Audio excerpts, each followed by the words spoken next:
Hello, good afternoon. I see some of you are already here. Fantastic. Well done for getting in early. It's going to be a busy session, so well done you for getting in, because otherwise you may have missed the boat. How are you today? Let me know who you are. Put it in the chat box. Say hello. Let me know that you can hear and see me okay, that I'm coming through loud and clear. We've got a few minutes to go, so we'll just chit chat until it's 3:30, and then we'll make a start. So let me know where you are based. Say hello in the chat box. I'll just have a look at the attendees, see who's here. I can't always tell the names because some of you have got your business name written on your Zoom account. So there's Harris Accountancy, Luton Accountancy, PFC. So I have no idea at all who you are. Let me know your name. So maybe I can put not a face to a name, but at least a business name to a name. And maybe we have crossed paths before online somewhere. So it'd be good to know who you are. And yeah, do reveal your name. Based in Harrow, PFC. So PFC, what does that stand for? And Luton Accountancy. Your name? Mohammed Jaffa from Harris Accountancy Services based in Birmingham. Fantastic. Good to see you here, Mohammed from Birmingham. I'm not sure whether we have met before. Remind me if we have. Possibly. I do come to Birmingham now and again. I used to be in Birmingham, so I don't know whether you know me from my Birmingham days or whether we've met before. I'm no doubt we will have some mutual acquaintances, I am sure. PFC, what does that stand for? I'm sure it's not something fried chicken. Friday Financial Consultancy. Fantastic. Good stuff. And your good name, sir or madam?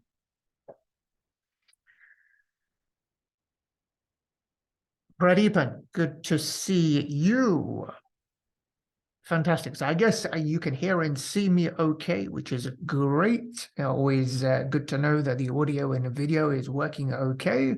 We'll just wait a few more minutes until everybody arrives before kicking off today's session, which I'm very excited about. It's one of my favorite sessions of the year, so I can't wait to get stuck in.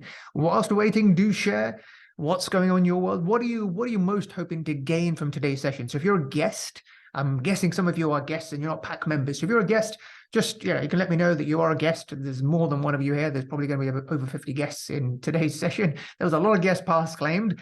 Some people, unfortunately, might not be able to get in because there was 100 people Zoom limit. So if you're a guest, let me know that you are a guest and what are you hoping to gain from today's session? I'd love to know so I can make this session as relevant for you as possible to make sure I'm answering your questions, to make sure that you're getting some practical takeaways, you're making the most of attending today's session so you can actually take something tangible and start to implement in your practice straight away to get bigger fees and higher fees and better clients coming to you.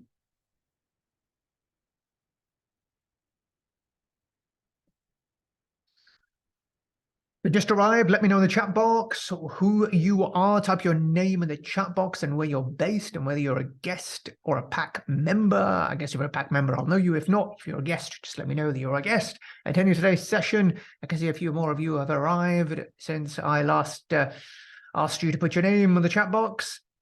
Say hello, don't be shy. This is, we're all friends here. Let me know in the chat box who you are, where you're based in the world. And we'll get cracking in a few minutes when everyone else arrives. I'll start on time to make sure that we get the most out of today's session because lots of content planned for you today.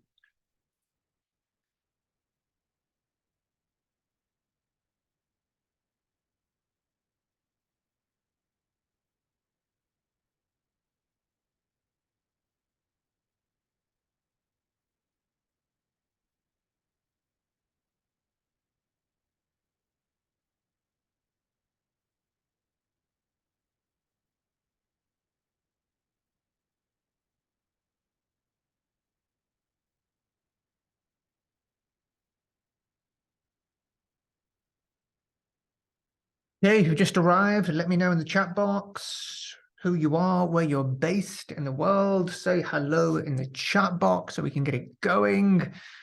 Wow, from Nigeria, all the way from Nigeria, in Nemisit. Have I said that correctly? Please feel free to correct me if I haven't. My apologies if I mispronounced your name. Good to see you here. We tend to have representation from all around the world. I have these sessions deliberately a bit later on in the day, so the members from US and Canada can attend, so it's not too crazy early for them as well. If you've just joined, say hello in the chat box. Let me know where you are based in the world or in the UK. How has your day been so far? What are you most looking forward to getting out of today's session? I'd love to know to make it as relevant for you as possible. Pop it in the chat box. Let's get the chat box going because it's always more fun to learn, or it's always easier to learn when we're having fun, right? So let's get the chat box going. Feel free to exercise those fingers. If you've just arrived, let me know in the chat box that you are here. Say hello. I'll just have a look in the attendees to see if I can spot some names that I know. Sanjay is here. Good to see you, Sanjay. Sue's just arrived. Hello, Sue. Tim, good to see you, Tim. So say hello in the chat box. Let us know where you're based. How's your day been so far? What are you most hoping to gain from today's session? I'm very excited to get started when the clock hits 3:30 in a couple of minutes' time. I see a few more people arriving. If you're just arriving, say hello in the chat box. Let me know where you're based. If you're a guest, say guest, and let me know what you are most hoping to gain from today's session before we get cracking. Hello, this is Sandip. Good to see you here. I can say hello to you if you say hello to me in the chat box. Say hello in the chat box. Let me know where you are based in the world. Let me know where your practice is, because you might find that there are some fellow compatriots from your city or your country, but we won't know that until you say hello in the chat box. So a few more people arriving. Sandip from London. Thank you for sharing. Sanjay, where are you based? I think we met Sanjay, did we, at QuickBooks? Is that right? Is that the same Sanjay? Forgive me if not. Haro, Muhammad is here. Palak is here. So if you just joined, hey, Andrew, good to see you. Regular Andrew. Tim, fantastic. Tim is member number 1. Shout out to Tim, as always. Sue is here. Good to see you, Sue. Jane is here. Fantastic to see you, Jane. There's another Jane here as well. From the Midlands. Chris is here from Oxfordshire. If you just joined, say hello and where you're based in the chat box and what you're most hoping to gain from today's session. If you're a guest, put in brackets guest as well. I've invited a few guests on today. Quite a few people have claimed a guest pass, so we're going to have hopefully a packed out session for today, which is one of my favorite sessions of the year. So if you just joined, say hello, so I can say hello back to you in the chat box. If we are more likely to learn and be engaged when we're learning or having fun. So do engage in the chat box, exercise those fingers, and we'll get cracking very shortly. If you've just arrived, let me know who you are, where you're based in the world. Greg is here from Cleveland, Ohio, USA. Fantastic. Wakas from London. Good to see you. Chris from Oxfordshire. Good to see you as well. If you just arrived, say hello, where you're based in the chat box. I see Shailene from Edgware has just arrived. Shailene, we met in Accountex, didn't we? If my memory serves me correctly.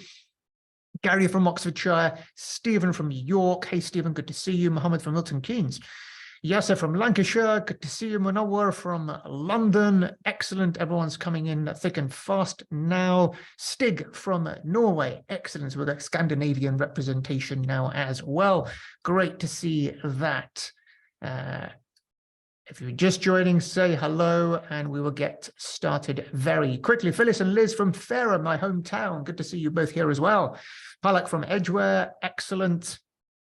Good. I make it just gone 3:30. So we'll get started. I want to respect you for coming on time. If anyone else joins, then hopefully they will just pick up from where we are. Hey, Dan from the Midlands. Fantastic. Good to see you as well here, Dan. Okay, well, let's get started. If you just joined, let me know who you are, where you're based in the chat box. So today's session is all about how to price ad hoc projects, even when the software says no. That's one of my favorite sessions of the year. It's where my journey of mentoring started, and I'll let you know the backstory of that in a second. So just a few announcements for those of you that are members here, PAC members. This is the usual drill in terms of what we have going on in the community this month. We've got Member of the Month coming up. I'll announce that in a second. The latest podcast in my Profitable Accountant podcast is how to get more referrals. So if you're not already subscribed to the podcast, what are you waiting for? It's the second best content I put out there, apart from the stuff that you hear from me in the mentoring program. Have you got a copy of the book? If you haven't, what are you waiting for? You can still get a free copy. Head on over to my LinkedIn profile and grab a copy of the 4 pillars. I'd love to hear your feedback, your pictures, as and when you get your copy. Do share with me, and yeah, waiting for your feedback on that. Don't forget, if you're a PAC member, we have a live event coming up, and we've also opened up to non-members as well. So you should be receiving an invite, hopefully very shortly. If you haven't already, should be going out sometime this week. It's a live event which I'm holding near me in Southampton. So it'd be great to see you there. If you haven't already got your ticket, then check your emails, because you've had the email. If not, email Karen and she'll send you the sign up form for that. Should be a great event. We'll get everyone together in the Village Hotel and have a whole day of working on the business. We'll be covering topics like, how to win clients, how to price, how to build a team, and not just hearing from me, but actually hearing from other accountants, other members in the community who are doing great things on each of those areas. So you can get a jam-packed, value-packed day and go away with some tangible takeaways, some practical takeaways to implement in your firm. So make sure you get a ticket to that if you haven't already. Our next session is tomorrow, which is the Lunch and Learn session with me. All cameras are on, so I look forward to seeing you there tomorrow, 1 p.m. The Ask Me Anything coaching session for me this month is on Wednesday, 21st June. You'll get a reminder of that before on the day, and the next mentoring session, well, you decide. As always, I'm going to launch a poll. So if you're a guest, don't worry, you can answer as well. But what I normally do is I launch a poll with what you would like the next topic to be. So this topic was chosen by the members of last month's mentoring session. So next month's mentoring session will be chosen by you, attendees of this month's session. So you can see on your screen, there is a pop-up with a quick poll. If you can answer that for me, then whichever one gets the most votes, that is the session that I will cover next month in the community. So the first one is how to filter new client inquiries and run discovery and sales calls to get more prospects to say yes and at higher prices. How to create an awesome workplace culture where only results matter is the second choice. And the third choice is how to deliver 5-star service and wow clients. Just trying to see beyond my webcam here. But let me know what you would like me to cover. I'll leave the poll open for the next 5 seconds or so before closing it. If you haven't voted already, then do so now before I close in 5, 4, 3, 2, 1. End the poll. I'm going to share the results with you. And the majority have gone for the first one, how to filter new client inquiries and run sales calls to get more prospects to say yes and at higher prices, of course. So that will be the topic of next session. Okay, I'll stop sharing that and we shall move on. Did I share the results with you? I think I did. Yeah, there we go. Stop sharing that. Let's move on to the next session. Member of the month is, drumroll, Mel Curtis. Well done, Mel. Mel's not here today because she is on holiday, but Mel has had a fantastic month. She has gone through a repricing process on her existing clients, and over the last month has added a staggering £9,000 of monthly recurring revenue from her existing clients, which is phenomenal. If you times that by 12, that's £84,000 of additional revenue just from her existing clients. They're doing no more additional work. It's just going through the process that I teach in terms of repricing existing clients. So well done, Mel, big well done for actually getting that pricing system done, doing the gap analysis, and then going through using the templates and the process that I shared in the session 2 or 3 months ago to reprice our existing client base. And this is what happens when you take action or based on what you hear and what you learn, you get results just like Mel did. So big well done to Mel for adding £9,000 monthly MRR to her revenue. Fantastic. Okay, so we've already done that one. Topic is covered. These were some of the actions from the last session. So at the end of the session, I ask you, for the brave ones amongst you, to actually put down what are you going to do as a result from today's session. And some of you put some actions in from last session. So this is me holding you accountable to that. So if you can see your name on here and did you get done what you said you were going to do? Jennifer said she was going to do the routing form. Jane said she was going to get the 80-20 rule to increase financial advisory work. Brian was going to set his minimum monthly fee. Andrew was going to increase client contact. Martin was going to get his niche targeted website and welcome video done. Jane was finally going to sort out Calendly for appointments. Michael was finally going to get his onboarding form done, the template that I gave for the new client to complete. So hopefully you've got cracking on that. If you have, pop in the chat box. If you haven't, gentle reminder to crack onto it. Oh, fantastic, Jane. I knew you would have done because you are an action taker. Well done you for cracking on with that. And Wahab was going to get everyone onto monthly fees. Okay, well, let's get on today's session, which is what you have come here to learn. So what are we going to learn today? It's a jam-packed value session, and I'm going to share everything I know about pricing one-off projects and when the software says no. So you can actually take this process and start implementing it for any project that you come up with. So you're going to learn how to spot the opportunity for when you can price a one-off project. I'll go through my 9-step framework for how to win these high value fees. I'll go through how to communicate your price to the client so that it makes it easier for you to get those fees and makes it easier for them to say yes, how to present your price so you get the best result, how to have your fees paid in full before you even started your work, and how I won a fee of £135,000 for one piece of tax planning work using this exact process. I'm going to share the exact presentation with you as well. And of course, every session has templates and resources that I give to you to make your life easier so you can quickly implement what you're learning today. So all the templates that you see, the proposals that you see, you will get after the end of the session, members, of course. So after today's session, you will have the confidence to charge more.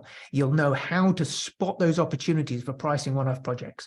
You'll have a system to price these non-recurring work projects, and you'll have access to templates to copy and paste and start earning those big fees. So why is this important? Why do we need to cover this subject? Well, chances are you're probably giving away value for free already, meaning that you're leaving money on the table, devaluing what you do. You're charging for ad hoc work by the hour because you don't have an alternative way to price it. And we know, you know, that charging by the hour is not the best way to charge clients. Clients hate it, and it's not great for you either because you're not getting commensurate value for commensurate price for the value that you deliver.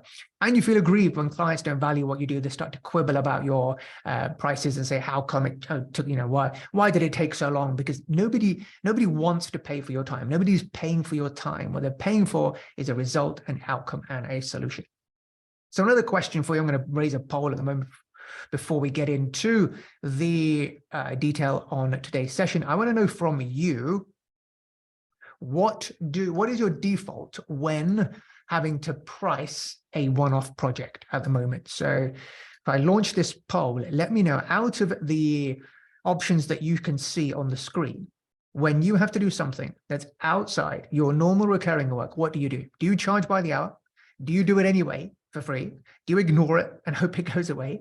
Do you give a fixed fee based on how long you think it would take you? Or do you value price and give 3 options? I'd love to know, what are you doing at the moment when you are asked to price something which is outside the scope of your normal recurring work? Let me know by answering the poll that you can see on your screen.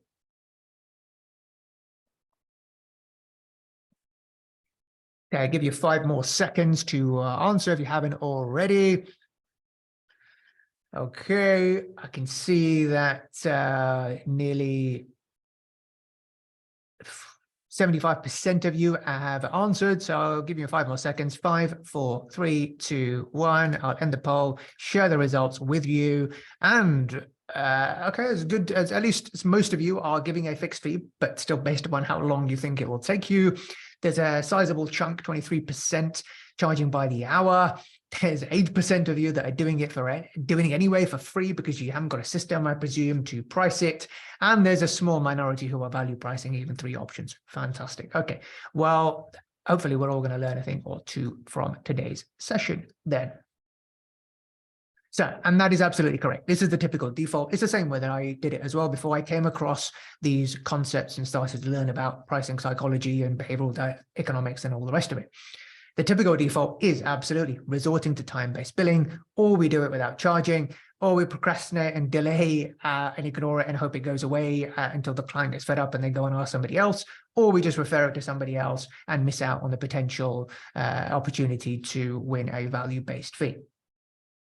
The reason why we don't want to charge by the hour is because if you do something in 10 minutes or in an hour, it's because you spent 10 years learning how to do it in 10 minutes. The client owes you for the years, not the minutes. So you don't underestimate yourself. Don't underestimate the value that you are providing by charging by the hour. It's not the time that they are paying for. They're paying for the result that they get. And we need to get better at communicating to the client what is the value of that solution. We need to get better at uncovering what is the value of what they are getting, what is the result they are getting, what is the outcome they are getting, what is the solution they are getting, and then come up with a price that represents value for money, both for them and for us. Because in value pricing, it's win-win. It's a win for the client because they are getting a result far in excess of what they are paying you. And it's a win for you as well, because you're being commensurated for the years that it's taken you to be able to give them that result, outcome, or solution in however long it takes you. Because clients don't care about the time that it takes you. Clients don't care about your effort. They only care about the end result. So let me know what holds you back. Let me know in the chat box, what is holding you back? Which one of these is it, or is it something else? Is it a lack of belief that you can charge more? Is it a lack of a process or a system that you can follow? Is it a lack of belief or expertise in actually delivering the outcome? Or is it an inability to spot opportunities when you could charge extra? So is it any of these, or is it something else? You could just put the first few words of that. Is it lack of belief? Is it lack of a system? Is it lack of expertise? Or is it inability to spot opportunities? Which one is it? Is it something else? I would love to know, to get a gauge of where you are at, where most people are at. Thank you for, okay, so you kicked it off. Stig is saying lack of progress. Shailing saying belief and process. Lisa saying A and D, so belief and not knowing how to spot the opportunities. Greg's lack of process. Wahab is lack of belief. Okay, so we've got a mixture of lack of expertise, process, all of the above, thick and fast coming through, spotting opportunities, and will client accept the price? Okay, fantastic. So hopefully we're on point, and over the course of the next hour and 10 minutes or so, we will overcome these challenges, and you will have belief that you can charge more. Because when I share with you what is possible, when I share with you what other accountants are getting just in a similar position as you, that will give you the belief that you can do it too. I'll share the exact system with you that I've used, that my members have used as well in getting the high value fees. So you'll have a system. The expertise will come about actually knowing that, what you can do and what you can outsource, and how you actually get paid for project managing and actually delivering a result, no matter how you do it, whether it's you doing it or outsourcing it to someone else. If you are helping to deliver it, you deserve to get a share of that value. And we'll talk about the types of opportunities. So you will have umpteen examples in terms of when you can adopt and use this process to get high value fees. That sound good? Okay, so this is what's possible. At the end of the session, hopefully you're going to have complete confidence when faced with pricing a project. When I uncover a situation of pricing a project, I am filled with confidence. I relish an opportunity to price a one-off project. Why? Because I know that I've done it before and I've got success. And I've used a system which is tried and tested and has got me results before. So that evidence gives me the belief and confidence to then price future work and to entertain examples and opportunities when I can use this process again. And hopefully you will have the same after this session. You'll know exactly which opportunities and situations, because I'll share with you the many opportunities and examples in which this process has been used. You will be able to earn high fees without adding to your team costs. So when you're looking at profitability, typically with recurring work, you generally it comes to a point where you've got to actually take on additional cost. You've got to employ another team member to be able to then, accommodate taking on an extra 20, 30 clients, whatever the case may be. With this kind of high value-based fees, you don't need to take on additional cost because you're value pricing. So you can earn these big fees and not have to take on an additional cost to service them, meaning that all goes straight through to your bottom line and supercharges your profits. And ultimately, you're adding more value to clients by giving them outcomes and results that they want.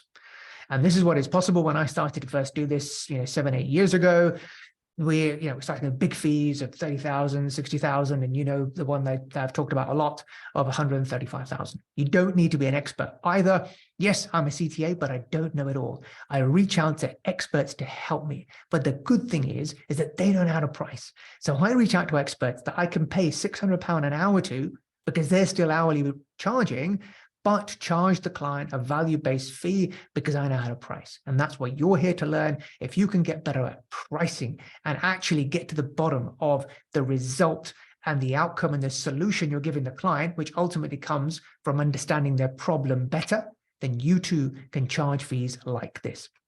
Over the last few years, we've earned hundreds of £1,000s of fees from these one-off projects. They don't all have to be as big as the 100-odd thousand. There are some which are smaller, a couple of thousand, 3, 4, 5, 6, 7, 10,000.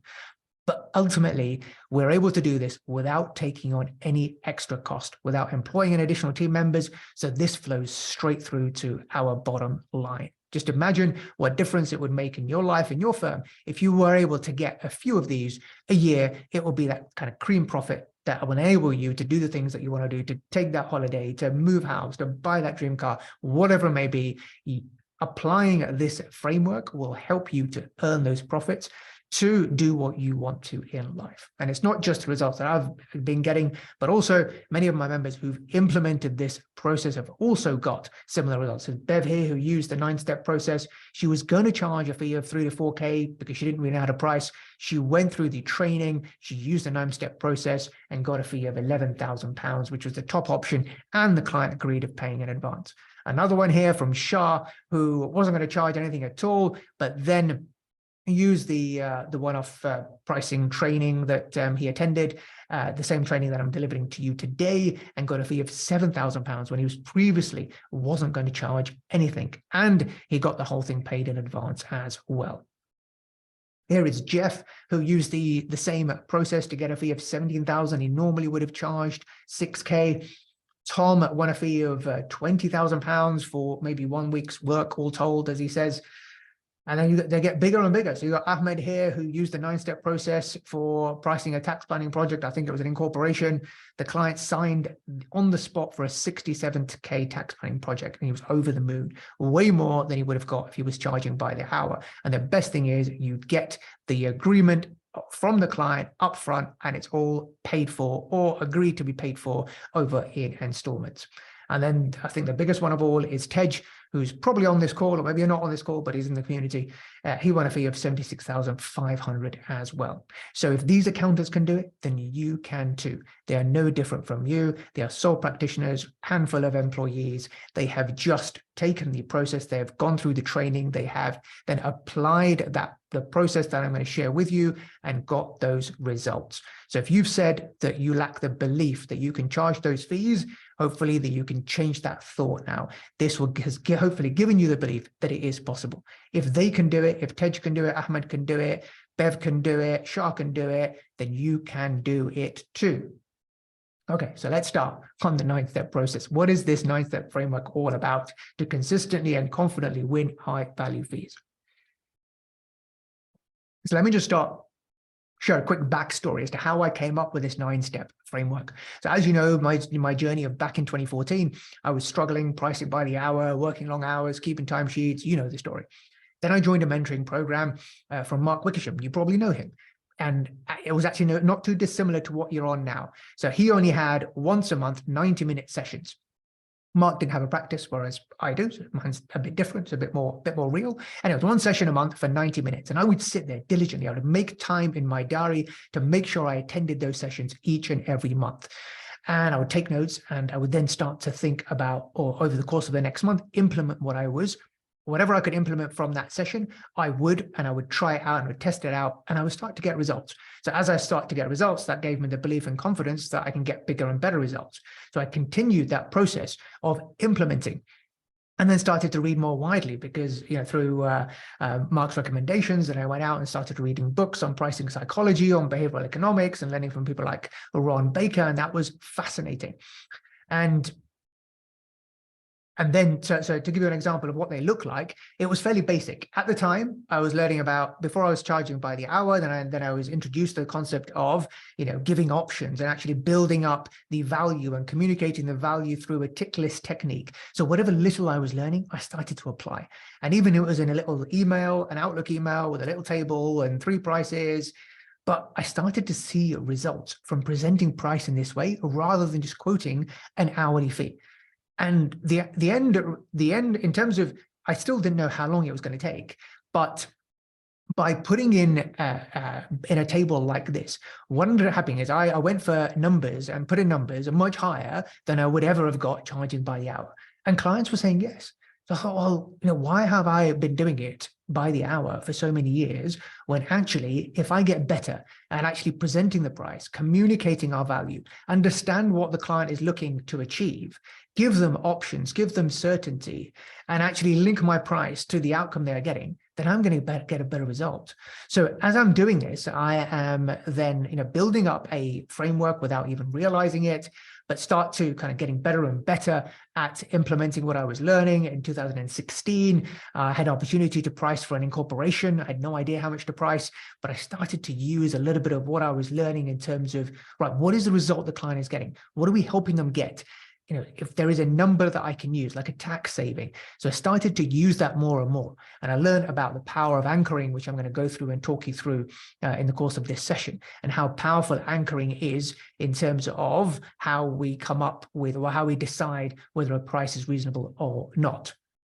And I got a fee of 60,000 for an incorporation, which blew my mind, which was the highest fee by a country mile in terms of what we had ever got back in 2016. But I realized that actually, I've been doing it wrong all these years, and it just took a few small changes and getting better at understanding what the value is to the client in order to come up with then a value-based fee for us. And then a couple of years later, got even more confident and put out that, got the opportunity to quote for another tax planning project, which involved a demerger, most of which was delivered by an expert, not us, because I didn't have expertise in doing a demerger. So I actually engaged an expert. I talked through with them to say, this is the scenario. This is the scenario I have. 2 brothers, they've fallen out. They've got a property company and they want to go their separate ways. If we sell everything, then this is going to be the tax hit. Is there a better way to do this? And he came up with another way of doing it in terms of a demerger. And I then engaged him and got a fixed fee from him, and then used my pricing framework to actually quote a value-based fee, which was probably, I think, 10 times more than the fee I was charged by the expert who was charging me £600 an hour. So you can do this too. And I'll go through the story of how. So as I am kind of doing this and applying what I was learning back in 2018, I share my success with my mentor at the time. So I was where you are now just 5 years ago. I was attending the mentoring program from Mark. And as I'm getting these successes, I send him an email and say, oh, look, I've just got the success. We're very happy. And he replies back with, oh, that's fantastic. And the reason I'm sharing this with you is to give you both inspiration and hope as to what is possible. So if you think that you can't possibly get those fees I just showed you, think again. I was in your shoes not long ago when I first started learning from a mentor. And I also thought it was impossible. But you can see in just 4 short years what was possible. And the good thing for you is that I've packaged up everything I've learned about one-off projects into this session. So you don't need to wait 4 years. You can have it all today. But it's that repetition, month in, month out, attending these sessions and exposure to hearing what's working and learning from someone who's already tried and tested it. So you don't have to figure things out alone for yourself, meaning you get results faster. So if you thought about missing this session, be glad you didn't, because it's attending sessions like this repeatedly and taking action from what you learn that's going to help you get the results that you want. So this is the background of how I ended up doing what I'm doing, that I shared that with Mark, and then Mark then wrote to me and said, it would be great if we could do something together, if you could come and deliver training for my members. And that's how it all started. That's how I transitioned from being mentee to mentor and standing before you here today.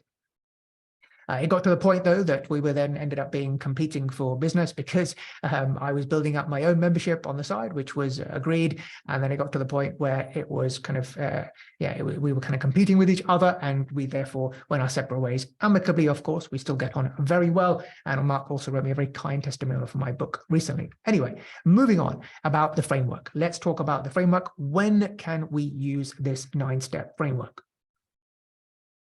If you have any questions as I'm going through it, please put them in the Q&A box.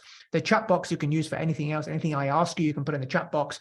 Anything you want to talk to other people about, you can put in the chat box. For any specific Q&A, any specific questions you want me to answer, put them in the Q&A so I can track what the questions are and make sure I get to them before we end the session. So we only do 2 types of work. We do recurring work and we do non-recurring work. The recurring work is outside the scope of today's session. Pardon the pun. But if you're interested in how to price for that, go to chapter 3, I believe, in the book, and that will explain exactly how to price recurring work. So today is all about non-recurring work. Everything that falls outside the usual scope of your compliance services that you offer. So outside the scope of bookkeeping, VAT, accounts, tax returns, that sort of thing. So how do we spot the opportunity? When do we know whether something is inside scope or outside scope? Here are some examples or some kind of signals that should go off in your brain when you start to hear these things from clients. Client comes to you and said, I've heard that my mate X who's got a business has done this, for example. So they're bringing something to you, or I've seen online that you can do this. Now, I know there are some things that they hear from Dave down the pub, which is absolute nonsense and rubbish, and we need to say, well, that's not possible, that's absolute rubbish. But sometimes clients come to us and there are genuine ways that perhaps, business owner friends of theirs have undertaken some sort of planning to get a particular result, and they are looking to do the same. So if a client is coming to you like this, these are signals of when to start thinking about something that you can quote and price for that's outside the scope of your normal recurring work. So I've seen online that you can. We want to be able to do X, Y, and Z, achieve some kind of results. Is that something you can do? How much would it cost to? Quite often a client would ask us things like this, and we'll just give them the answer. We'll just give it away without actually appreciating what are they looking to do. And is there something in here which is going to actually deliver a bigger result for a client? Are we going to actually help a client secure a massive tax saving? Are we going to help a client, help them to extract cash from their company over the next 10, 15 years in a much more efficient way than they are doing now? Are we going to help them to sell their business in a tax efficient way, or to buy a new business?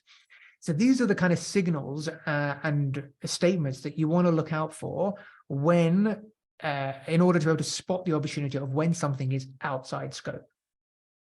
So anytime, and here is something else that you might want to think about. Anytime where there is a presence of risk or an attainment of reward, that should also send your mind swirling in terms of when this might be possible. So things like, anytime that the client says, I'm looking to sell my company, for example, but we've got so much cash, I appreciate that, I've heard that could mean that we are, we could be liable for, or we may not be entitled to BADR, right? The entrepreneur's relief, the BADR as it's called now, for example. So if a client comes to you like that, rather than brushing them off and say, oh, it's fine, the guidance is okay, that is actually an opportunity for you to take on a project to help them mitigate their risk and actually to give them a guarantee, because guarantees are powerful. Clients are looking for a certainty of an outcome. And this was one of the projects that we did, which you'll get the template proposal for, where a client came to us with that exact situation. He's had a lot of cash on the balance sheet, and he was looking for that comfort. And this was something outside the scope of normal. And we then put together a project. Now, don't think that the work isn't, because the work isn't much, it's going to take you very long, that you shouldn't be able to charge a big fee for it. If you are paid for the size of the problems that you solve, the bigger the problem, the bigger fee you can charge. This guy had over £4 million cash sitting on his balance sheet. So clearly there's a big problem. If the revenue turn around and say, well, actually that cash is not for trading purposes, then 20% tax is a lot more than 10% tax. So suddenly that's a massive difference for him. So if we can give some kind of comfort, if we can take away that risk, when you take away risk, that is value. We don't appreciate that in the course of giving advice and helping clients, when we're taking away risk to help them secure an outcome, that is massive value, regardless of how long it takes. And in this situation, it didn't take us very long at all. It was just about waiting for an inquiry, but just making sure that we had our ducks in order and statements and reasons to be able to back up the position that the client was going for in actually trying to claim the entrepreneur's relief. And at the end of the day, if we are taking away that risk, we deserve to get a share of the value that we're creating. So by taking away the risk, if he's going to get he's going to save an extra £400,000, then we should get a share of that £400,000 for taking away that risk. And equally, if he doesn't get that, then we don't deserve to get anything. So you start to think in a different way to say, yes, it doesn't take me very long, but I still deserve to get a share of the value I'm creating, regardless of how long it takes me. But at the same time, if the client is not getting a result, then I don't deserve to get anything at all. So, it works it works both ways. So we shouldn't expect just to get paid for spending time, because nobody wants to pay for spending time with you. They want to pay to get a result, an outcome, a solution. So anytime you're taking away risk, anytime you're guaranteeing an outcome, anytime you're helping a client mitigate penalties, for example, anytime you're helping them with more cash in the bank, whether that's through kind of cleanup work or helping them get cash in faster because you're implementing a cloud, you're doing cloud migration, for example, a successful sale of a business purchase, whatever the case may be, if you can help them do any of these things, if there's a presence of risk involved or an attainment of reward, you should start thinking about pricing a one-off project. So here are some examples. Some are tax related, and then we'll talk about some which are non-tax related.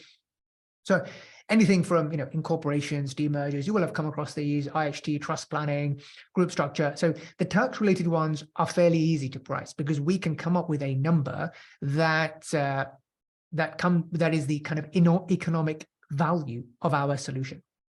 So the tax ones are fairly easy to actually price. So if you have a particular tax planning project that you are doing, or even if it's not tax planning, but it involves some sort of cash tax benefit, then you want to be able to use this process, regardless of whether it is straightforward vanilla planning or not.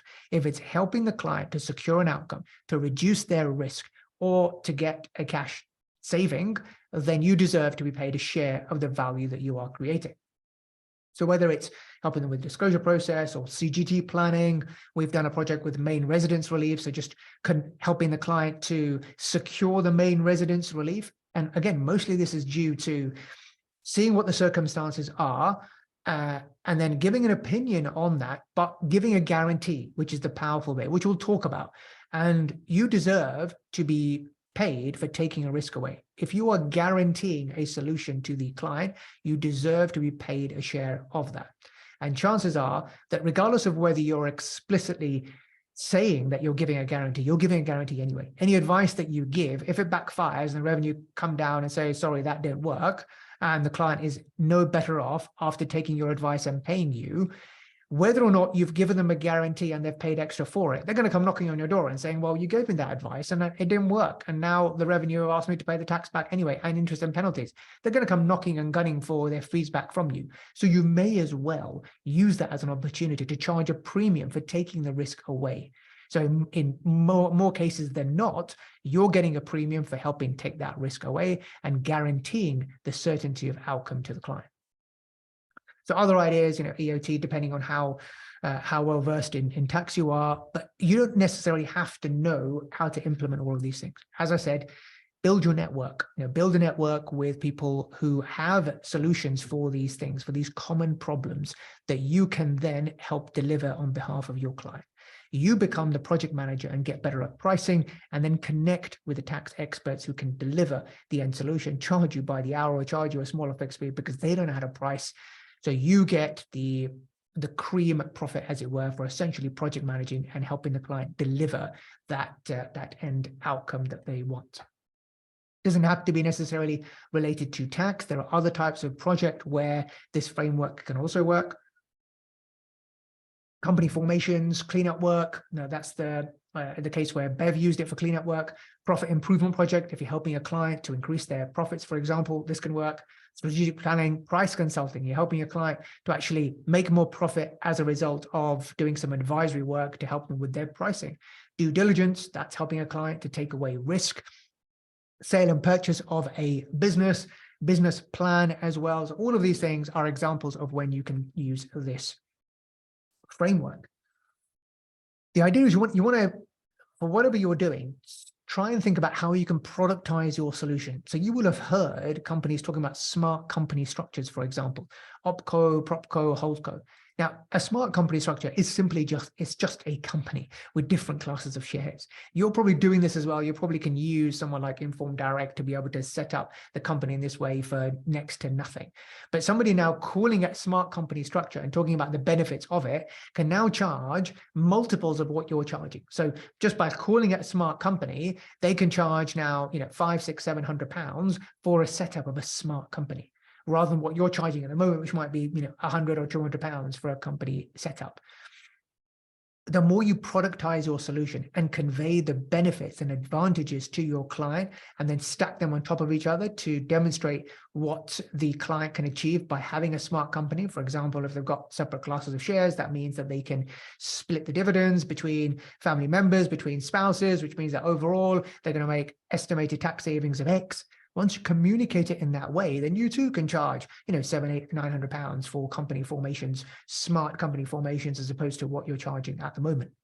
Similar with group structures, again, not too difficult to set up. You can probably do this, but they help the client to mitigate risk. They help the client to have a tax efficient structure. They help the client to get finance for perhaps separate property activities, not affecting the trading activities, and being able to reinvest profits from the trade into other ventures like property, etc., without suffering income tax on taking the money out.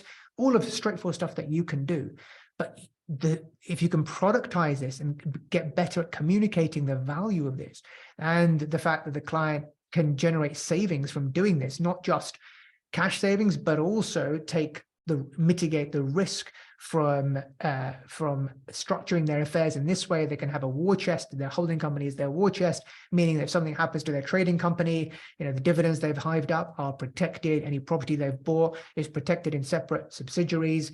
So you're helping them to avoid risk. You're helping them to create a war chest. You're helping them to do it all tax efficiently. That is value. So regardless of whether it's just simply doing a tax clearance and setting up an extra company, there is huge value in that. So you shouldn't just be charging a few £100s. We end up charging, £8,000, £9,000, £10,000, depending on the situation, for this type of planning, even though it's not overly complex, but there's huge value to the client. And when there's huge value to the client, bigger problem you solve, bigger fee you should charge. So think about productizing your solution to clients. As we said, bigger the problem, bigger the fee. The only calculation going on your client's mind before they buy from you is the price I am paying less than the value I'm getting? If it is, I buy. If not, I don't. So we need to get better at uncovering what is the value that the client is getting, and then price our fee in relation to that value so they can see they're getting value for money. Clients just want their problem solved. They want their risk taken away. They want the end outcome. They want certainty. So remember this. This can be a tricky one to grasp, and you can find your own happy medium here. But I say this quite frequently. You want to give away advice and charge for implementation. Now, I'm a big believer in not charging clients for their time with you, because that's not where they get their value. And if you're worried about doing this, or have to do it because you're getting, or you think you'll get too many calls if you allow clients to do this, it's because you're too cheap. So what you need to do is actually increase your minimum monthly fees. Now I'm talking about your recurring fees, to allow for the access to you, because that is value. The fact that a client can call you when they need you for a question they have, that is value. So just by pricing annually for your set of accounts, but the client can call you when they need you throughout the course of the year, you're not charging for the access to you. So you need to get away from the fact that you're just you're actually doing a set of accounts or a tax return. You're not. If a client is on your books and they can call you when they need you, that is value. So therefore, everyone needs to be on a monthly retainer, apart from maybe small tax return clients, because you want to build in that access to you in your monthly fee. And if you're worried about doing this, it's because you're too cheap, which means you need to have a higher minimum monthly fee in order to be able to absorb the, the cost of having to enable everyone to call you when they need you. Because if you're really a trusted advisor for clients, if you say you are the client's trusted advisor, don't put them off calling you. Today's subject is not about recurring work, although there is a whole section in the book on it, on chapter 3, if you want to go deeper, and we'll probably do another session later on in the year on pricing compliance work, if that is of interest in the next few months.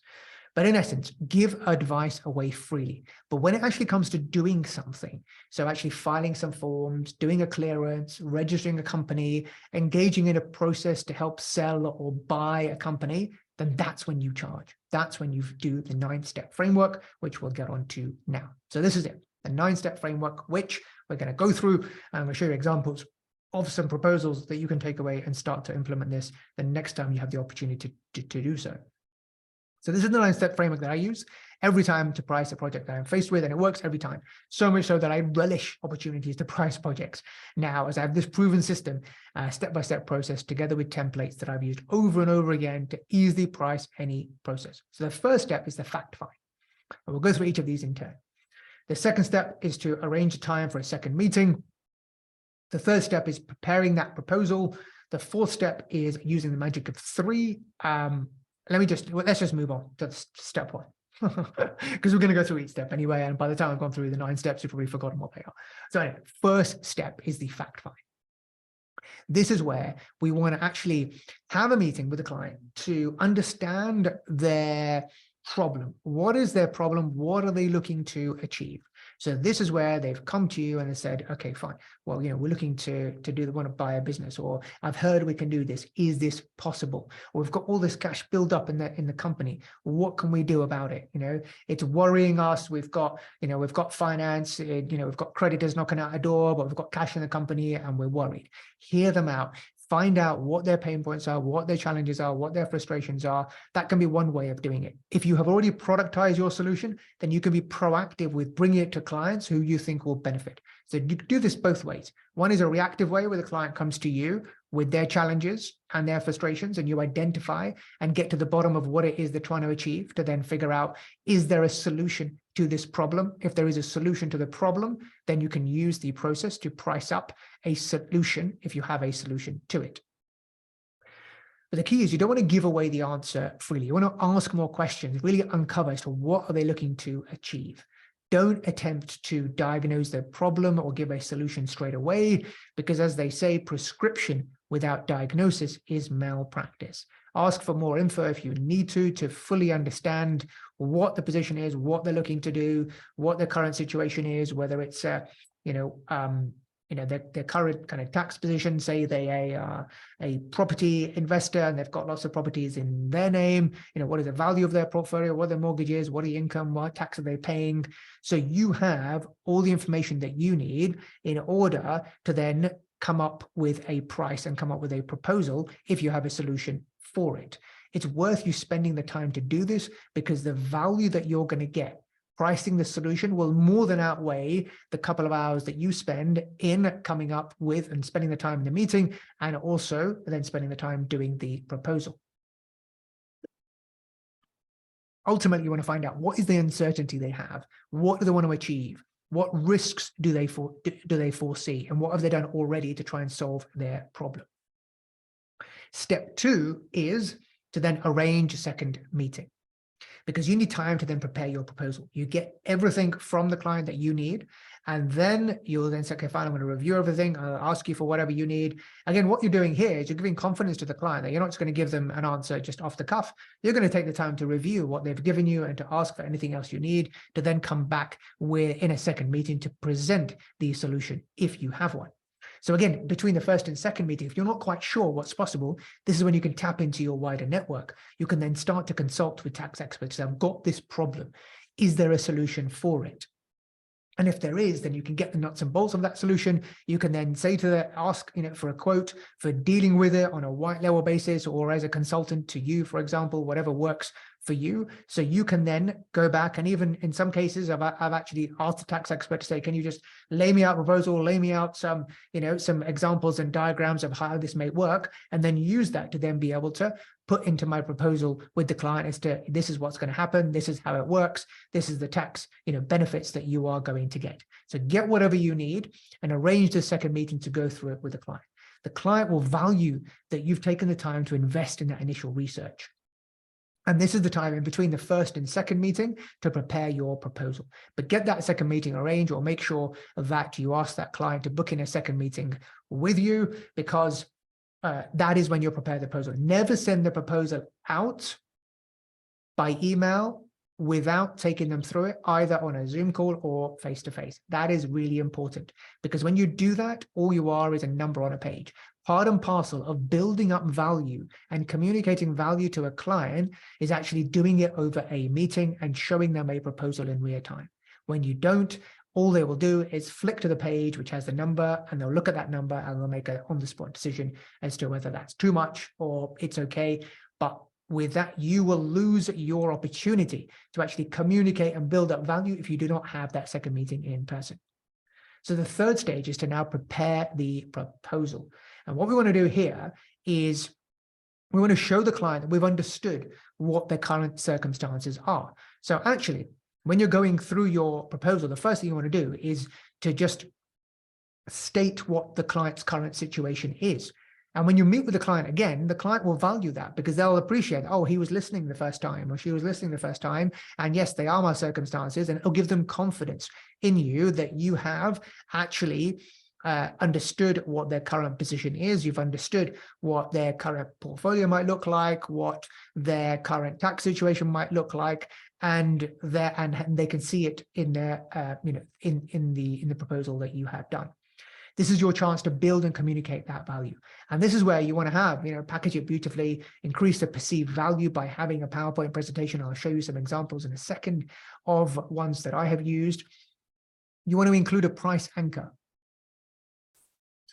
Now, this is really important. And this is how you kind of come up with a price.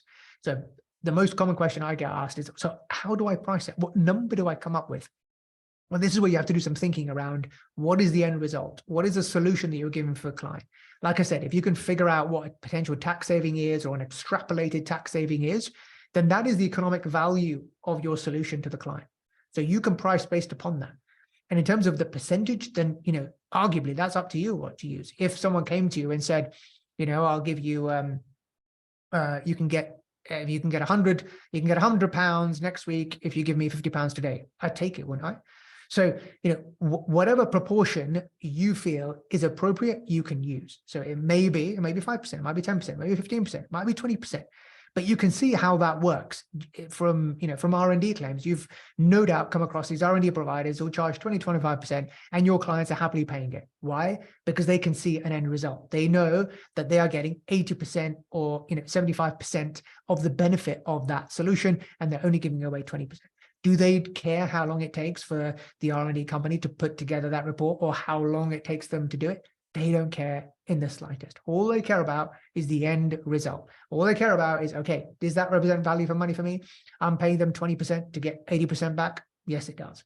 So use a similar kind of mindset in kind of working out what is the economic value of the solution that the client is getting, and therefore what would be a reasonable fee. And I'll show you how to actually demonstrate that to the client and actually come up with a percentage-based fee based upon the economic value of the solution.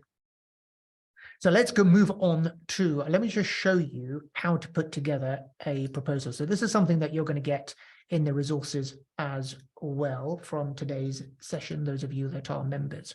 This is my 9-step framework to create a killer proposal. So let's go through that in turn. So this is what we're going to do in between the first and the second meeting. Before we have the meeting with client, this is what we're going to put together. So first, you want to have a cover page, add a title for the project, design it well. Nowadays, it's so easy to design things nicely.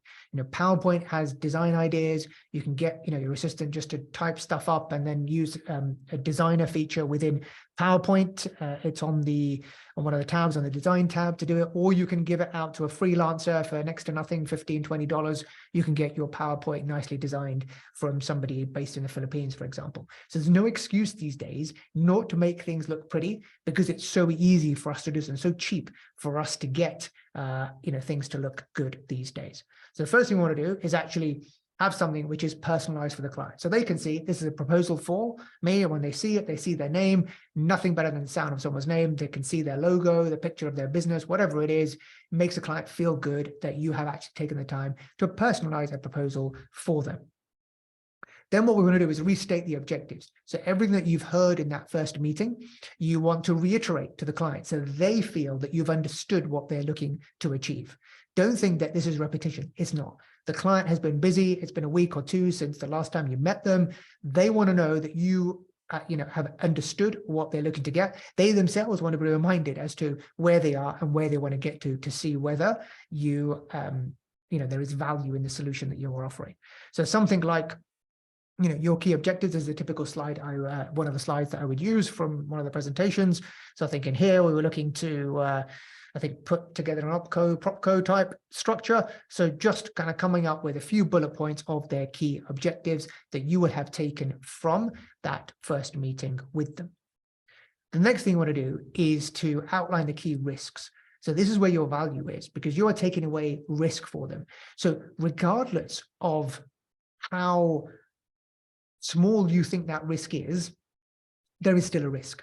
So even though you think the risk of the revenue inquiring into this is so little and it never happens because it's just accepted tax planning, it's only that way because you've spent years doing this. You know this inside out. You know the legislation. You know that this is small, low risk planning compared to high risk planning because you've been doing it for so long, or you've done it for so many clients. The client doesn't know that.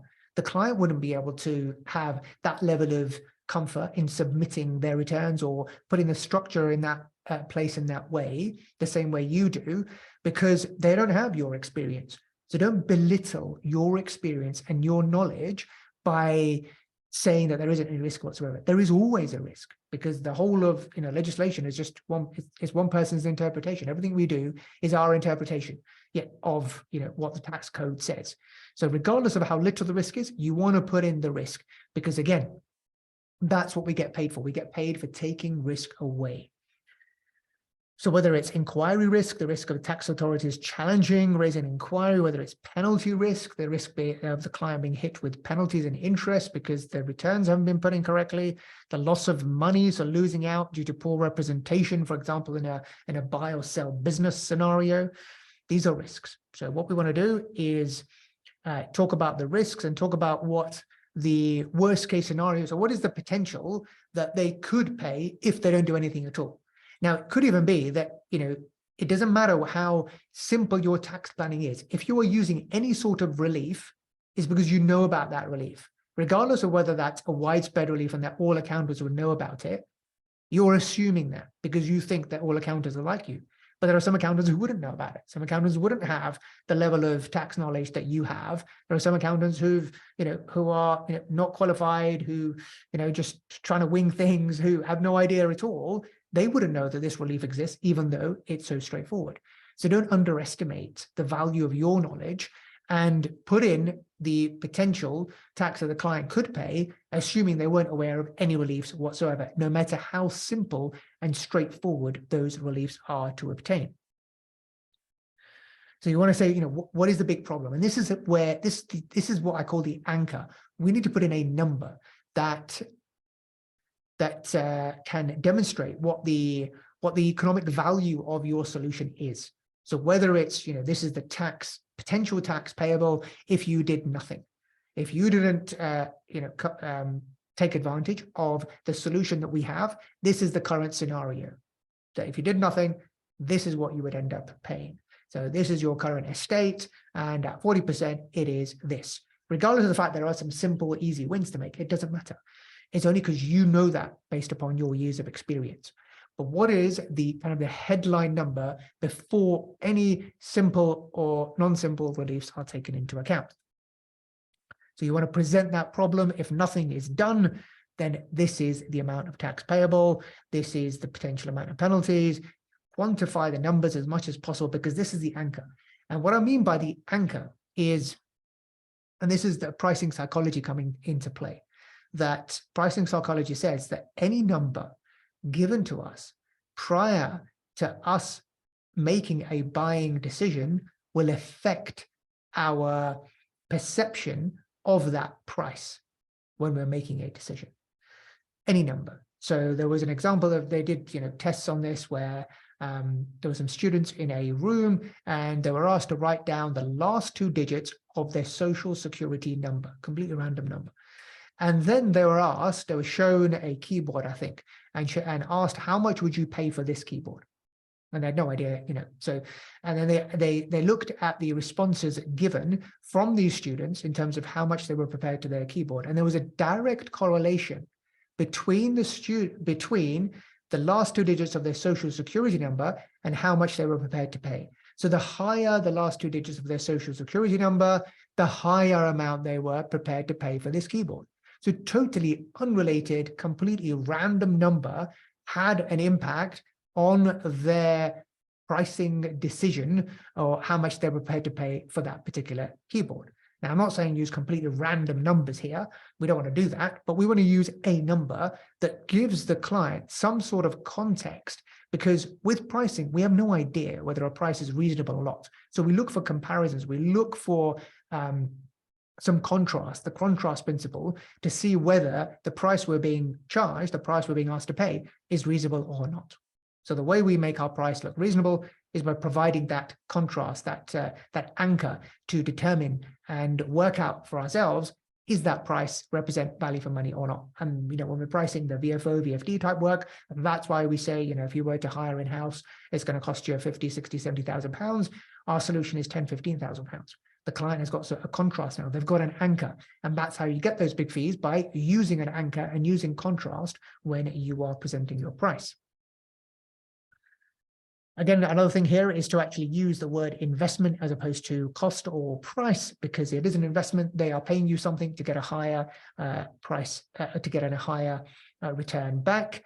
Then we want to present our solution. So what is the plan? What are you going to do to be able to help them get the end solution? So this is where you can then come up with your images and your plan in terms of what is required to help them achieve their end result. So if it's an incorporation, you kind of just detail the steps as to step 1, step 2, step 3, what's involved in the process, communicating the benefits to the client, and summarize essentially with the outcome and the result that they're going to get if they proceed with your solution.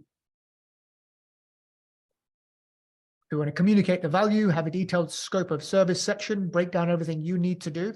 So the way I do this is have like scope of service. So this is kind of just a breakdown of everything that we're going to do.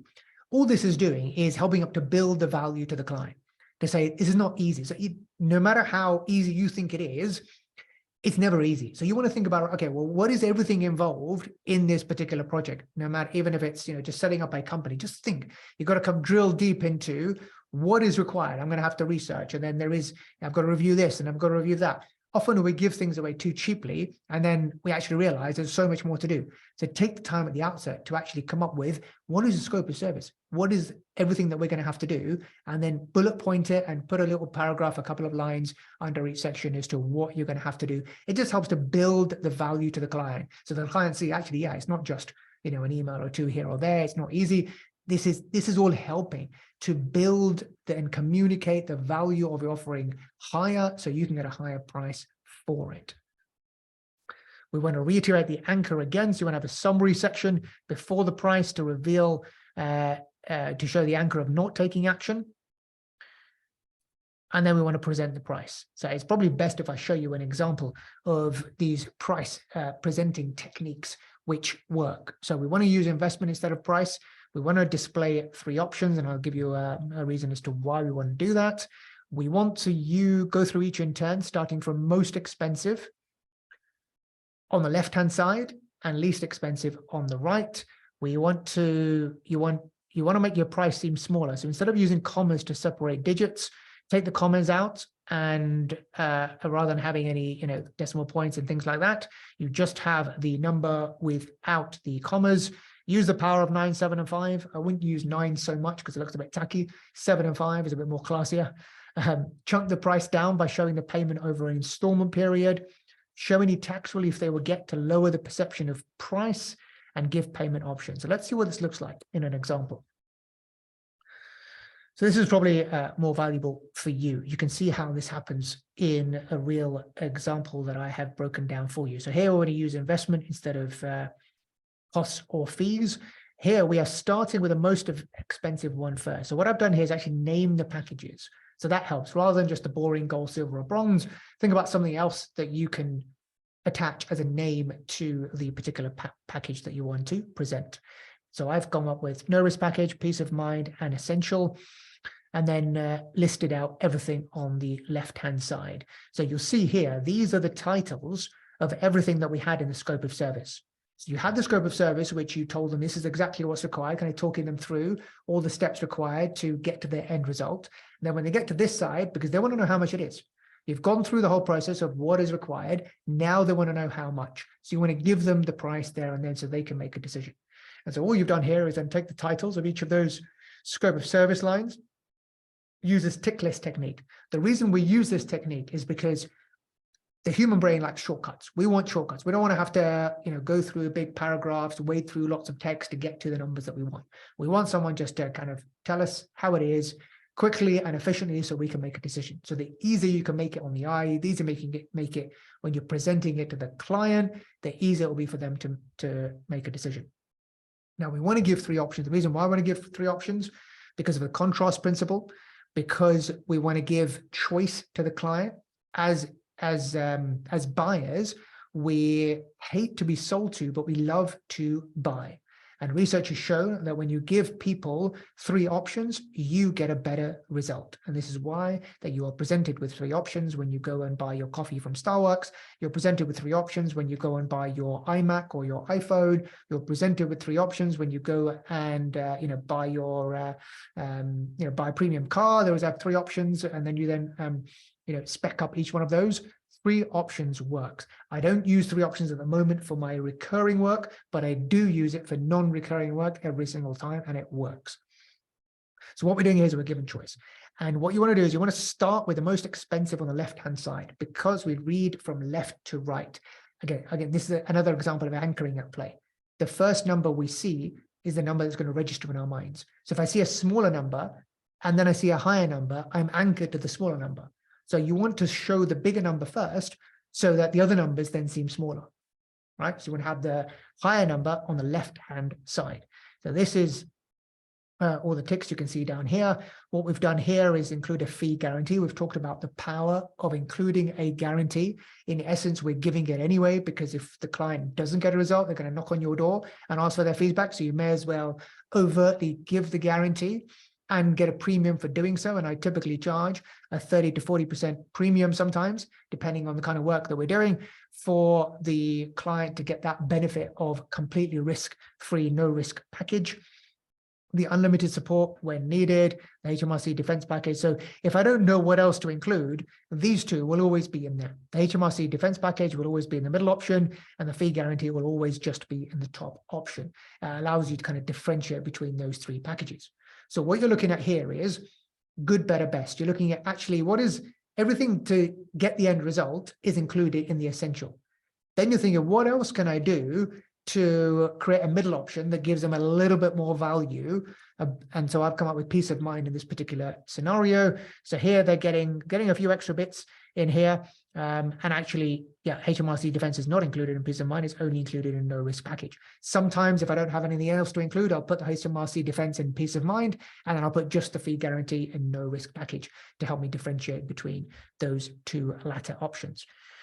Something else we want to include here is chunking the price down. So rather than say what the full price is, chunk it down, because when a price looks smaller in numbers, it feels smaller to us. And if it feels smaller, then, because pricing is a feeling, it's a judgment. We're looking at the overall amount.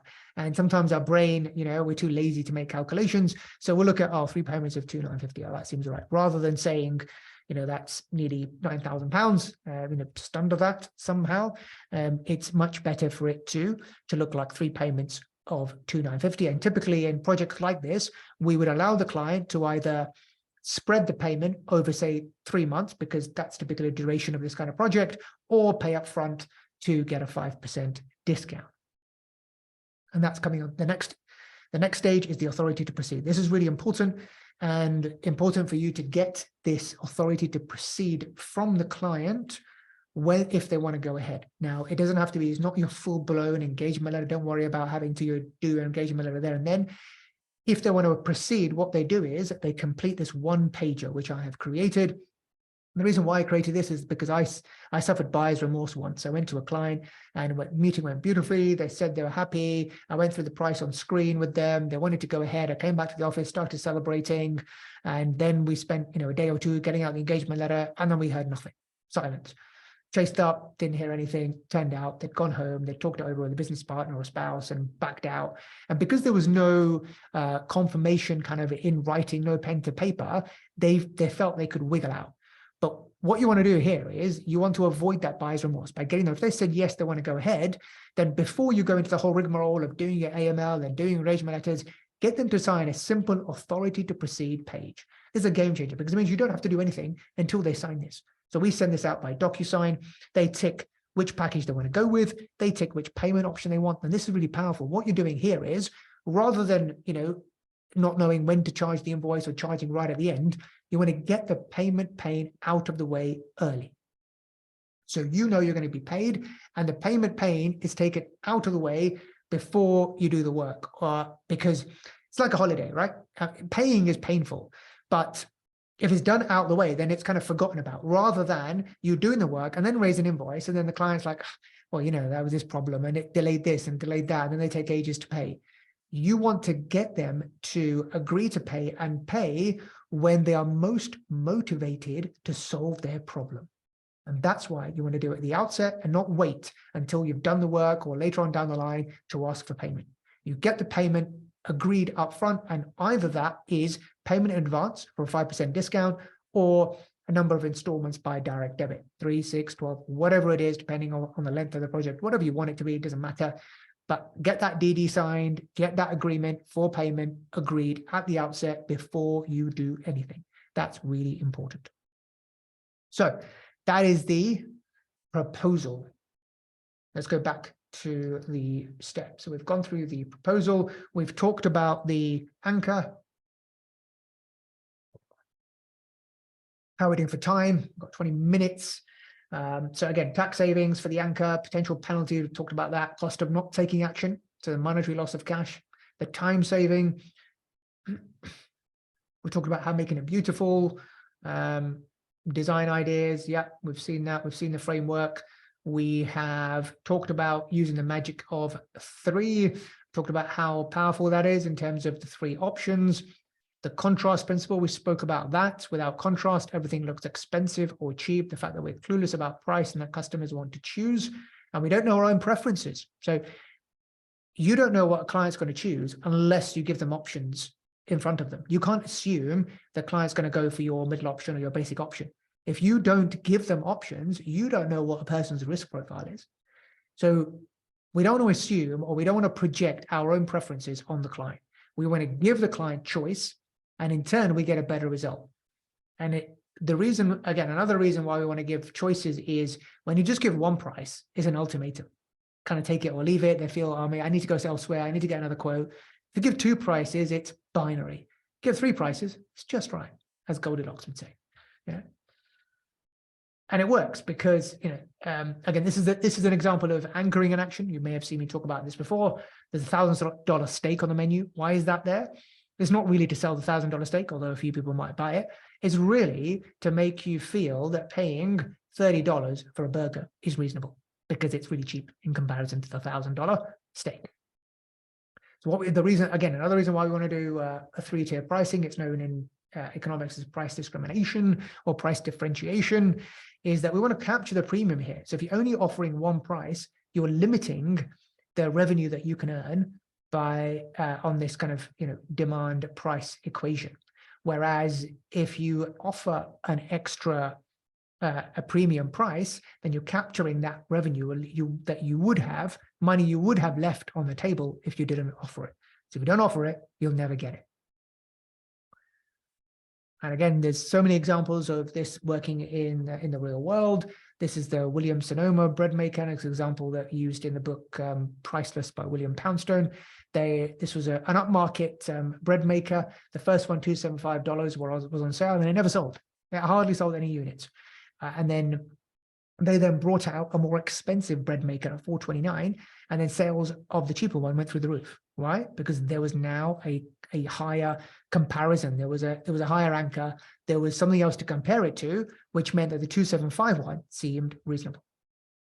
Again, 3 pricing. You can see Apple do it. We've been through the investment. We've been through making your price seem smaller. Show price as a percentage of tax saving. Link number of payments to estimated time of project. Show tax relief paid by HMRC. Let me see if I've got an example that I can show you where we have used this. Okay, here's an example. So this is one of the presentations that you're going to get on Entrepreneurs Reef. So you're going to get this whole deck.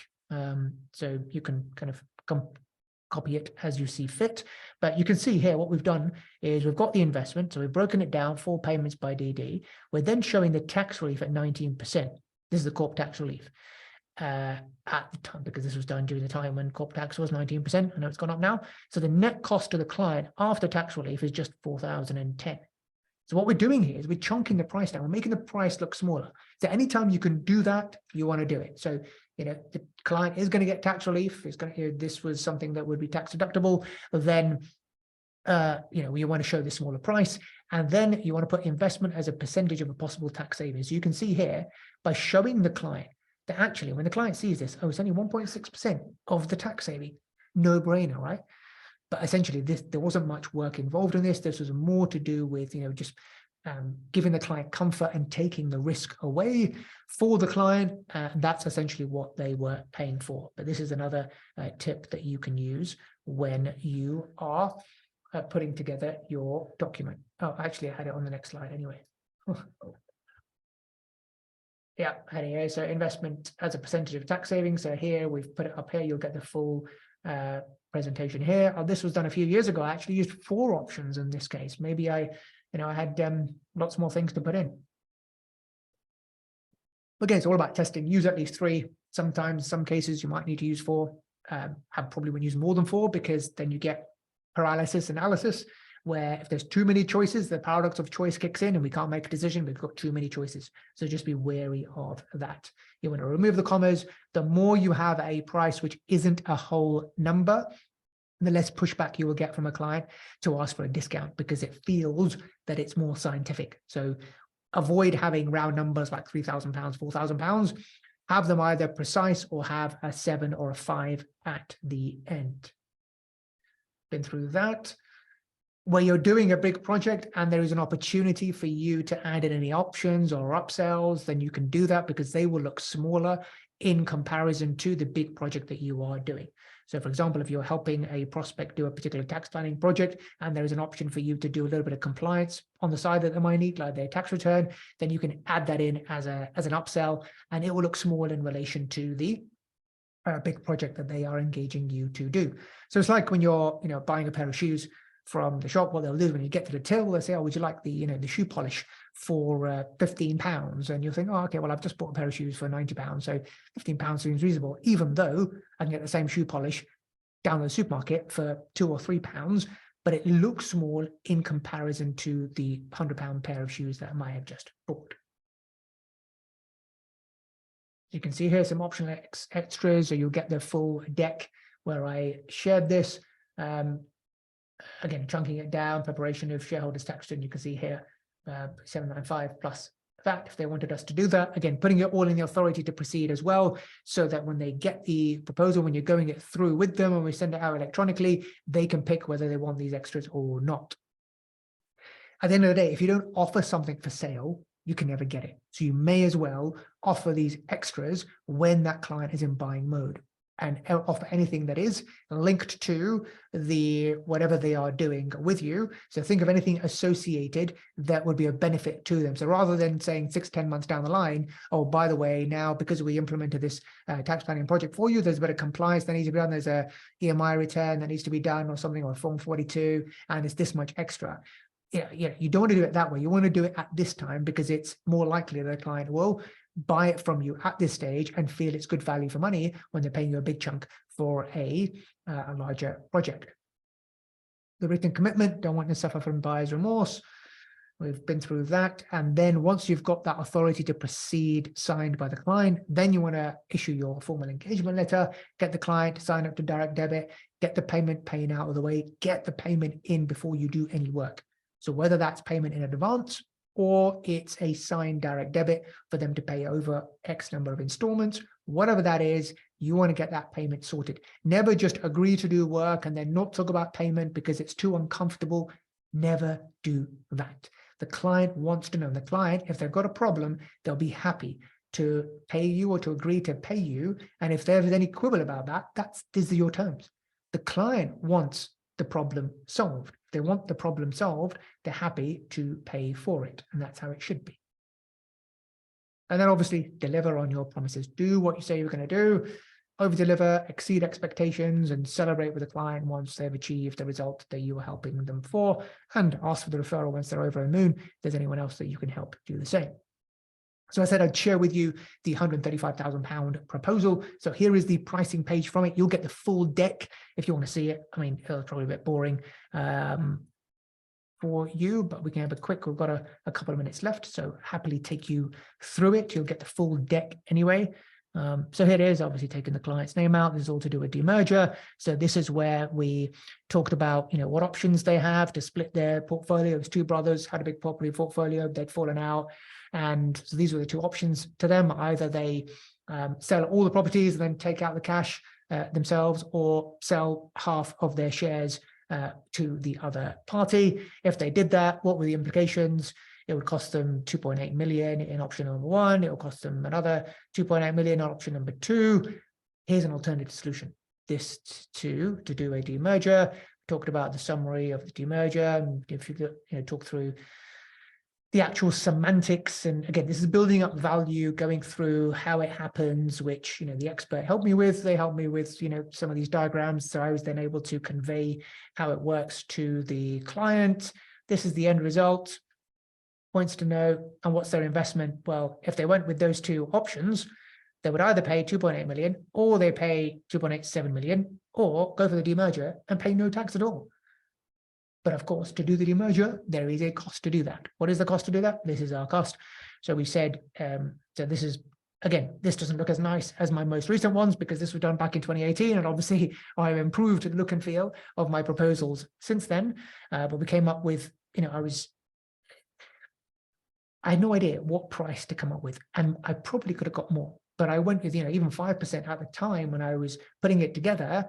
First I thought about, should I do 2%, should I do 3%? And then I kind of, had the confidence to go with 5%. And I was blown away when they said yes. Could I have got 10%? Probably. Would I do 10% now? Yes. But it's a journey that you go on, and you get more confident as you start to apply this and you start to see results, and then you get more confident and you realize the bigger problems you solve, the bigger fee you can charge. So we've got 5% of the total tax savings. Again, we chunked it down here. So what they saw was 12 months times 11,861. Corp tax recovered, so their investment is just 9,607, only 5% of the tax savings. They agreed to pay in advance for the 5% discount. Okay, so what have we learned today? We want to commit to value pricing. We want to focus on delivering value for the client, focus on outcomes and results, and clients buy solutions, not time. There was some alternative to meetings. So any lower value projects. So you don't want to do this. If there's a smaller problem, then you don't want to go through the rigmarole of using this framework, and you can use a more simpler framework, like you saw some of my email templates earlier. Ultimately, though, you want to link the price to the outcome for the client. So that's either relative to tax saving, potential profit, cash collected, for example, number of years outstanding. If someone's asked you to quote for, I've got a backlog of, 5 years tax return, or I've got to do a disclosure, you could link it to that number of quarters work. but you want to give some sort of certainty to the client, which could be a one price option rather than 3. So here's an example that I used when someone asked me, could I do, they hadn't declared some of their rental income for 2 properties, but that was 7 years of tax calculations. We didn't have to do 7 years returns because in the disclosure process, it's a lot more straightforward. You just kind of have to do the calculations and submit them, but just come up with a figure that was kind of related to the number of years that were outstanding. So 295 times 7, over £2,000 for something which didn't take us long at all. A few email proposals here, which I'll share with you that you can use as well for more simpler projects. This was a company formation. So we managed to get a fee of over £1,000 for pretty much company formation and advice. Someone who'd never been in business before, but wanted our advice to help them to set up a company in the right way, to be able to get the finance and buy a business. So we were just helping them with the company set up in the right way. So, and giving them an accountant's reference to be able to get the funding that they were looking to get, because there's value in that. There's value in someone being able to use you as the expert and to get a solution from you quicker rather than trying to figure it out themselves. Acting for a seller on sale of business. So there's another one here. You'll get some ideas when I send this to you in terms of all the individual things in the due diligence. So this is what we've got to get better at. To actually break down, if I'm doing due diligence, what's involved, what are the potential benefits to the client, what are the risks to the client. Let me identify and document and show a client what is actually involved, so they appreciate it. Okay, it's not just us reviewing one sale contract, it's actually a lot more involved, and it's only when you kind of dig deep and sit down and figure out and start to type out exactly what is required, the benefit the client gets, the risk you're taking away, that you can communicate the value better. When you communicate value better and present the price like this, you'll get a better result. So your plan of action is to seek out experts. If you are not an expert, for example, in tax planning solutions, build relationships with others. You want to find solutions for typical problems, some simple ones that we talked about, like the group structure or, even company formation, get better at pricing for that. Master this 9-step framework for value pricing. Invest in becoming a better pricer, then engage a technician, a boffin, to help you deliver the end solution to a client. So in today's session, what have we covered? Covered how to scope a project when it's not your regular recurring work, the questions to ask to understand what value means to the client, the 9-step process, how to communicate your price, how to present your price, how to have your fees paid in full before you even start the work, how I won a fee of £135,000 using this process, and you saw the exact proposal that I used and the templates that you can use to start pricing projects straight away. So your action is to look out for those opportunities now, to use the templates that you will get after this session to price your next one-off project, and then report back your results in the WhatsApp group. So today's resources, you're going to get the slides from today, the 9-step framework slides as well, the example presentations and proposals that I've used.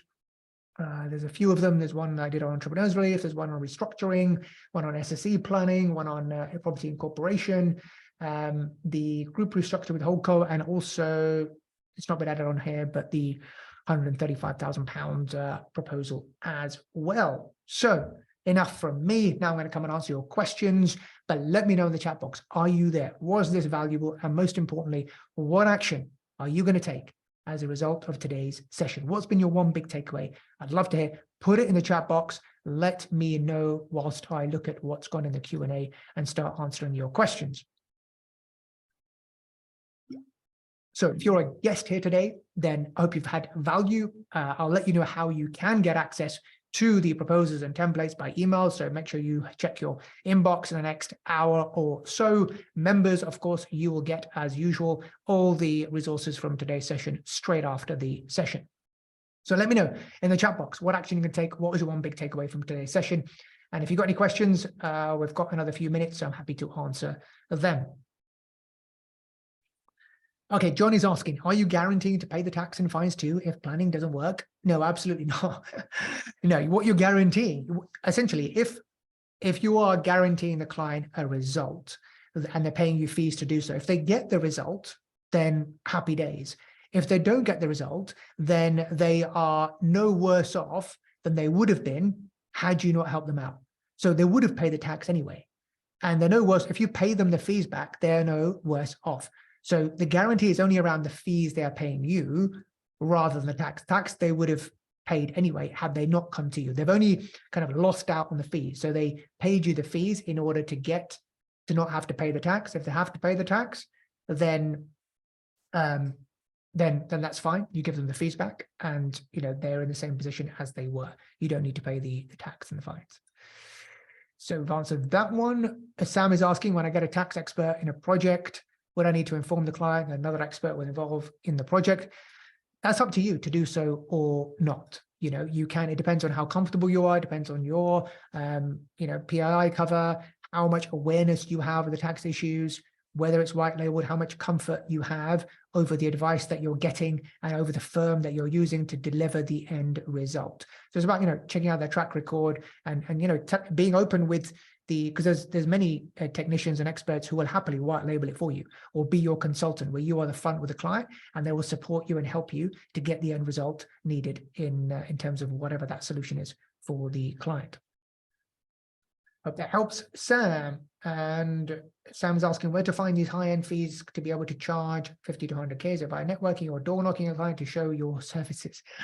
Again, it's just getting better at spotting opportunities and thinking about first of all, partner with tax experts. What kind of solutions are out there, but be on the lookout for clients coming to you and asking you, as we said, I've heard you can do this, or I've heard you can do that. Or for example, where you've discovered actually, if you did this, then you can generate this amount of saving, or if you did this, you can protect yourself from potentially going out of business. This is really valuable for you. So you will notice and come up with these things as you become a bit more aware that actually this is not in the scope of our regular recurring work. This is non-recurring work. Would I be able to seek your expert help when I take a client? Do you offer such services? No, not at the moment, but I'm happy to. There are lots of, there's quite a few tax experts out there who are happy to do this on LinkedIn, example. So go into LinkedIn. There are many on there. If you want, message me on LinkedIn and I can maybe drop you a line if you have any specific tax projects that you need help on. Okay, what have you said in the chat box? What actions are you going to take? What was your one big takeaway? Fantastic, lots of you answering. Brilliant. I love to see the activity in the chat box. Let me scroll up. Greg's going to apply the 9-step process. Fantastic. Dan's confirmed his view that offering 3 prices is better than 1. No problem at all. Welcome. Good to see you here, Dan. Jane's going to run through the 9-step process on a project I'm working on and see what the fee difference is. Fantastic. Love it. Jane, Theodora, very good. Going to set up a proposal template for projects, says Lisa. Would you then go back and summarize final price and get sign off with Go Proposal and an updated engagement letter? So Lisa, for any non-recurring projects, we don't put through Go Proposal. So as you've seen, the process is we go through the 9-step framework. We have a separate proposal that we show the client, a signed authority to proceed. And we have a separate advisory engagement letter that we send out for that and then set up the payment off the back of that. We don't use Go Proposal for it because the pricing doesn't go through Go Proposal for the one-off projects. Karen saying, I'm going to go through and start repricing my clients after this. Fantastic. Teresa saying, thanks. Abbas, good to see you here. You're very welcome. Jane's going to put in a fee guarantee. Fantastic. Thank you, Jill, for coming. Thank you, Phyllis, for coming. Thank you, Miriam. Glad you found it useful. Tom saying, want to use the template? You'll get it very shortly. Moira's having discussions with tax experts. Any you could recommend? Message me on LinkedIn, Moira. Happy to point you in the right direction. Thank you, Jane. Thank you, Katie. Karen loves the 3-part pricing structure. Brilliant, excellent. And Rebecca saying, big takeaway is to reflect at the end on the pricing, the percentage of our fees. Fantastic. Wendy's saying 3 prices for sure. Brilliant. Good to see you here, Wendy. Excellent. Okay. Well, I hope you found that valuable, and do fill in your feedback when we close this session. And if you're part of the community, then look forward to seeing you tomorrow, 1 o'clock, Lunch and Learn, where all cameras are on. If you've got any questions from today's session that we haven't had answered and they come to you between now and then, feel free to bring them. Otherwise, it will be another great knowledge sharing session where you get to ask any question that you like and get feedback from me and your peers in helping you along the way from people who really get it. Okay, so if you're a guest, I hope you enjoyed today's session. Watch out for my email coming to you very shortly and how you can get involved. Otherwise, have a great rest of the day, rest of the week. And if you're coming tomorrow, I'll see you then. If not, I'll catch up with you sometime soon. Take care. Bye for now.